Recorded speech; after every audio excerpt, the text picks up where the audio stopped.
بسم الله الرحمن الرحيم. الحمد لله رب العالمين، والصلاة والسلام على نبينا محمد وعلى آله وصحبه أجمعين. هذا الدرس الثالث من دروس الآيس. في هذا الدرس قبل أن ننتقل للخامات سنقوم بما يلي. سنقوم بمهمتين رئيسيتين. المهمة الرئيسية الأولى سنقوم بقتل البارتكل التي ترتطم بالأرضية، يعني البارتكل بعد أن تسقط تتجمع هنا. طبعا ما أدري يكفي ولا لا.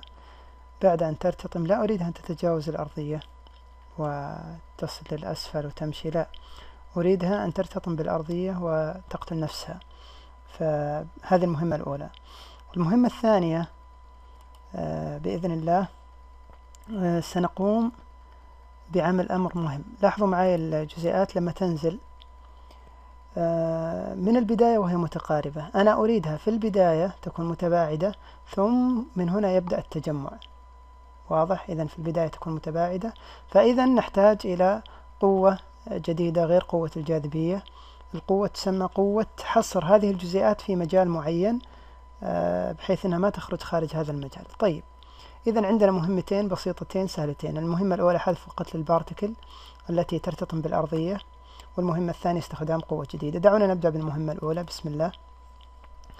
المهمة الأولى طبعا بداية نقوم باختيار نعمل ست. فيه أمر اسمه test collision with surface، يعني اختبر لي السطح، وطبعا هذه راح يكون معها عبارة شرطية. طبعا في اختبارات كثيرة موجودة، فنحن نريد أن نأخذ تيست كما تشاهدون هنا. هذه العبارة، هذا النود مهمته أنه يختبر لك الاصطدام بالسطح. طيب، ونأخذ عبارة شرطية اللي هي if. هذه if. طيب، هذه العبارة في حالة حدث الاصطدام فعلا، يعني إذا كان الاصطدام صحيح، اعمل لي قتل للبارتكل، يعني delete بارتكل. طيب، فنحتاج delete بارتكل، يعني إذا كانت العبارة صحيحة الله يعطيك العافية اعمل لي قتل للبارتكل. طيب، ونجعل هنا الشرط. وصلناه الآن بهذا الشكل. الآن نوصل هذه العبارة. دعونا نحددها كلها ونأخذها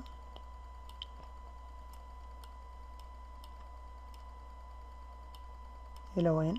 هنا، بحيث نشبكها. لكن إلى الآن النود هذا لا يعرف ما هو السطح الذي أتكلم عنه. واضح؟ طبعا أنا رايح أشبكه مكان النود القديم delete بارتكل. هذا لن نحتاجه خلاص، فأشبكه. هذا نحذفه، كليك يسار، ونشبك مكانه هذا نحذفه خلاص، لن نحتاجه. لكن هنا الآن لا يعلم عن ماذا أتحدث، فلا بد أني آتي بالسطح. طريقة سهلة جدا كما تعودنا، نختار السطح. طيب، بس أتأكد أنا مختار السطح. لا أريد أن أختار هذا، أريد أن أختار السطح، بس أتأكد. اخترنا هذا. الآن نختار السطح كما تشاهدون. نضغط F3 كما تعودنا، اللي هو الجريد. طيب، ونأتي بالجريد عندنا هنا ونشبكها في السيرفس. خلاص، انتهى الموضوع. الآن لاحظ معي ما الذي يحصل. عفوا، وين قطرتنا؟ نضغط هنا. طيب، لاحظوا معي ما الذي يحصل. لو شغلنا كذا نكون انهينا المهمة الأولى. لاحظ معي القطرات خلاص عندها عبارة شرطية. إذا كانت العبارة الشرطية صحيحة فإنها سترتطم. لاحظوا معي هذه خلاص الآن سقطت، ستموت مباشرة بالارتطام، خلاص ما يوجد شيء في الأسفل. طيب نكمل. كما شاهدنا قلنا أن القطرة تتجاوز الأرضية، خلاص ماتت وقتلت. طيب ملاحظة تهمكم، أحيانا تكون الأرضية مثلا يعني مقطعة، يعني أكثر من قطعة، فما الحل؟ فرضا يعني خلونا نعمل فرضا الأرضية مثلا 3 قطع، أحدد القطع الثلاث مع الضغط على شيفت، ثم أذهب إلى موديلنج وأذهب إلى اختار ميرج. طيب ميرج، وين ميرج؟ طبعا أنا دائما ما أبحث بالطريقة هذه، لما أضغط هنا أضغط ألت وكليك يمين، خلاص. لو مثلا كنت محدد الفيس تأتيك جميع الأوامر المتعلقة بالفيس، كنت محدد النقاط تأتيك جواب الأوامر المتعلقة فهنا نختار ميرج. طيب بعد أن نختار ميرج تأتينا خيارات. طيب خلوني فرضا أجيب لكم بوليجون كيوب وكيوب ثاني بجنبه.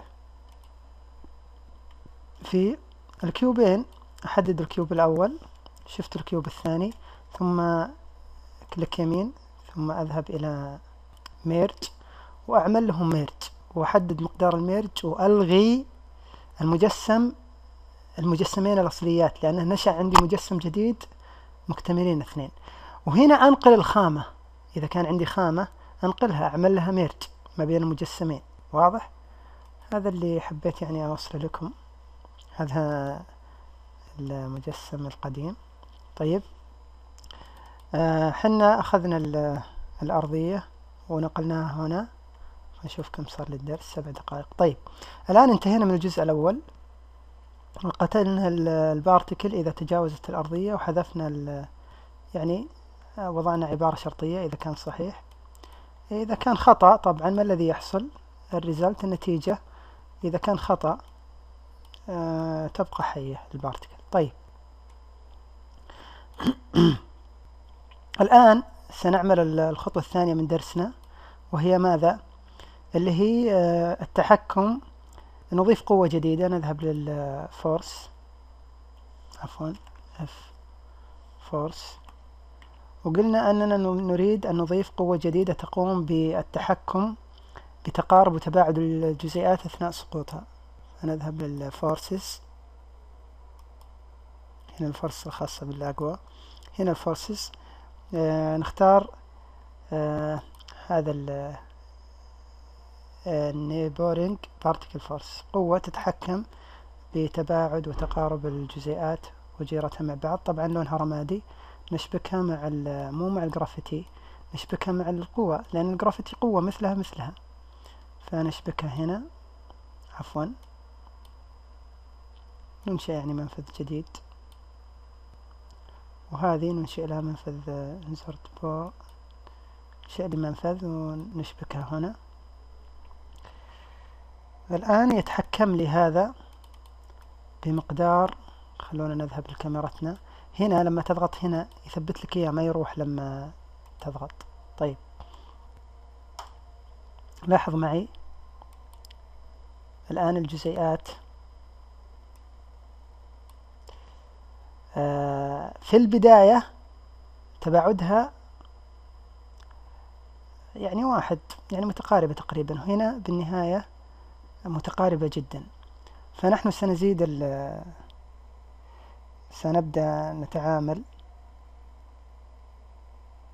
مع التباعد والتقارب. لاحظوا معي ما الذي يحصل، لاحظت في تباعد بالبداية،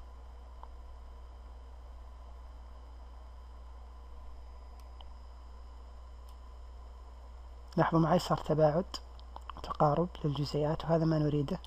في قيم سأضعها ونجرب. طيب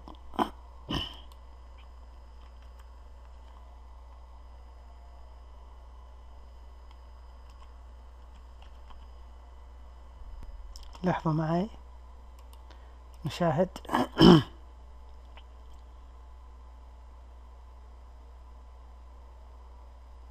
يعني وهي نازلة نحاول نجعل فيه تباعد، بالنهاية تتقارب بشكل أكبر من أول. هذا اللي كنت أريده، تباعد بين الجزيئات وهي نازلة، ثم يحصل تجمع.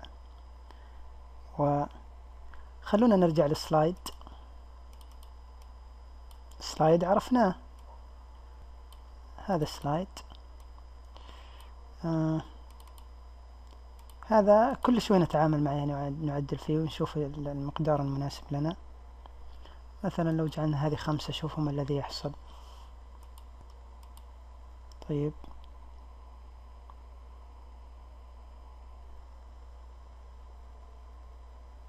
لاحظين، يعني ربما هكذا أفضل.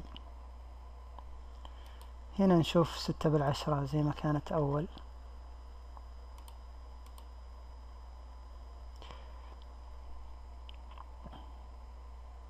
ونرجع لها فيما بعد نشوف المناسب والأنسب لنا. الآن خلوني أرجع للقوة الجديدة اللي أضفناها، اللي هي النيبرز هذه. خلوني أزيد هذه إلى مثلا يعني هذا القدر مثلا. شوف، بسم الله، لاحظ معي التباعد بالبداية. يا سلام، هذا ما أريد أن نصل إليه. لاحظوا معي بعد قليل، شوفوا التباعد، ثم